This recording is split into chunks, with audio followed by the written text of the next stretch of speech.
Hey, Exoticals. I'm back with another one. And you know what I was just thinking about?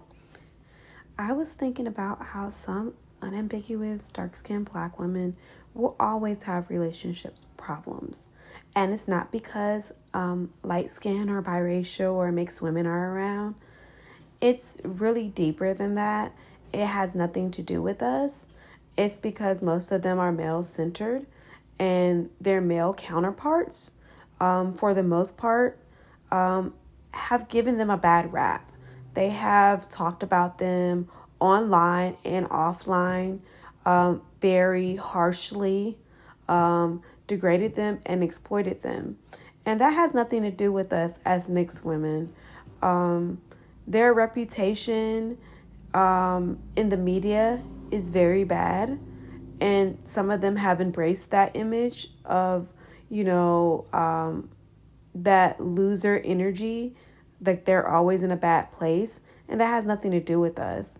Some and the main reason why some of them have so many relationships problems is because their self-esteem.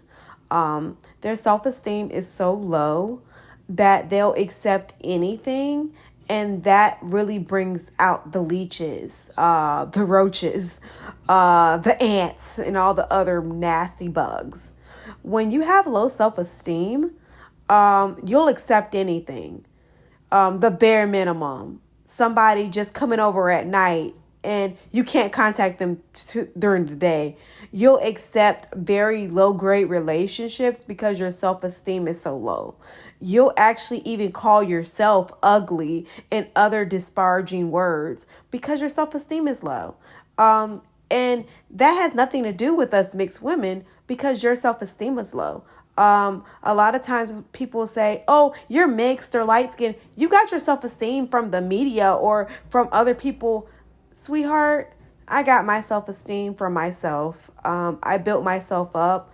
I knew as a woman, I may not be everybody's cup of tea, but I will always be my cup of tea.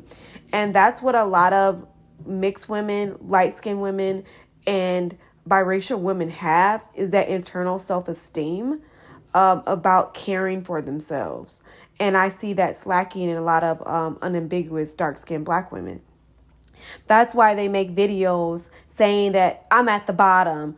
I may be ugly, but I'm confident.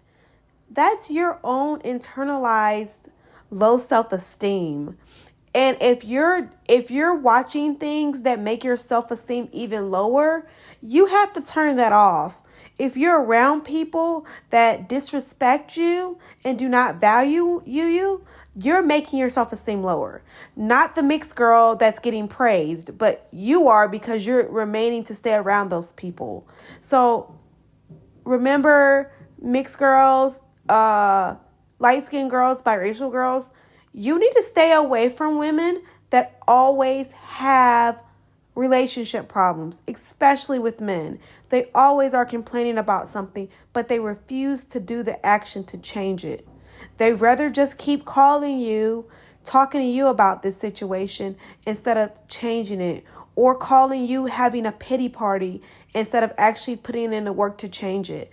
One good thing about living in America and living in a good economy, you always have resources at your disposal, sometimes even for free. You always can, like, if you're living in a Western country that's developed, one thing you do have at your hand is makeup. You can always put makeup on. You always have access to beauty. And sometimes you can get those beauty treatments for free or very low cost. So there's really no reason. And then there's always YouTube. There's always a DIY guru telling you how to do it for a little to nothing. So you remaining in that position where people are calling you unattractive or ugly, or you considering yourself that because of the media or other people in your or men, that's one main reason that they call themselves ugly, because they're very male centered. Instead of getting away from those toxic males, they rather take their anger and stress and self I guess like their self-loathing out on you. So be very careful of that. You are not anybody's punching bag. You cannot make them feel better about themselves because remember, it's called self-esteem. So just remember, take time to really work on yourself before you start trying to be an advocate for somebody else. And I've seen a lot of these little advocates around. Oh, it's not their fault that they're seen this way. Sweetheart, people are seeing the way they present themselves. So always present yourself well, but you can't stop somebody from having low self-esteem. You can't stop somebody from feeling like they're on the bottom. And one thing I know, when I used to always hear women say, she deserves so much better. And I started thinking about that. Does she deserve so much better if she doesn't even think so? Or does she deserve what she's getting? If you know you deserve better, you wouldn't settle for less. So please, please, us beautiful women of the world, stop trying to take pity on women that don't believe they deserve that much and have low self-esteem. That's their job to fix that, not ours. We cannot stop that. All we can do is keep putting positivity out and loving on ourselves. This is your girl with another Exotical rant. Have a great day. Bye, ladies.